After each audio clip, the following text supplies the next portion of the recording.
There's an app out there that connects all the people in my neighborhood. It's a place where neighbors can share news about what's happening in the community or post when they've lost a pet. I love the pet finding feature. But other than that, I try to stay off the app. Why? Well, this community app has a ton of posts about break ins, vehicle thefts, and people behaving badly. And every time I spend more than a few minutes on it, I start to feel paranoid about my neighborhood. Is it really going to hell in a handbasket? Honestly, the answer is no. But what's at play here is something called the availability heuristic, or availability bias. And this is what it comes down to. The easier it is to recall something, the more available the information is in your mind, the more likely you are to assume that it's a high probability event. So 30 minutes scrolling through even just a few posts where people are complaining about bicycle theft can leave me feeling like I'm super vulnerable to having mine stolen, when in fact it's a pretty rare occurrence where I live. Basically, you overestimate the likelihood of events that stand out to you. And what makes information stand out or easier to recall? Well, either you're repeatedly exposed to it or it's shocking.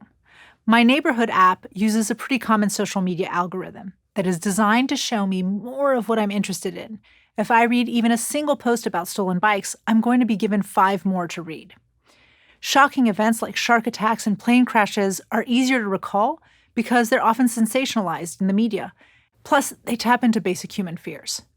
Which is why most of us are far more afraid of dying from a shark attack than from a bee sting, despite the latter being 60 times more likely to cause death.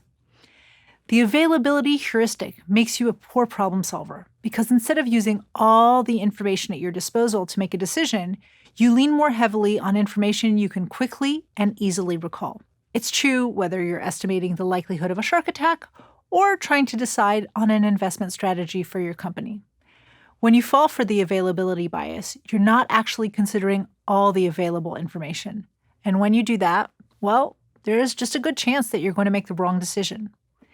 If you're ready to challenge that, here are a few things that you can practice. First, make sure that the examples you're looking at and the data you're analyzing are truly representing what you want to know.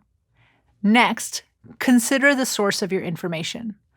Are the people you're paying attention to trying to inform you, entertain you, or sell you something? Their intentions will affect what data they choose to highlight. Third, don't rely on a single or a limited source of information. In every decision and judgment, aim to capture as much information from as many sources as possible. Get a clear picture of what's happening before you move ahead with a final decision. And then finally, get the real numbers. My shark attack versus bee death example, there's solid stats out there that can tell you whether an EpiPen or a shark cage should be on your vacation packing list. In the end, follow trend lines, not headlines. Dramatic stories and dramatic presentations make for good headlines, but they don't give you a proper understanding of what you should focus on or care about. Don't fall for the availability bias.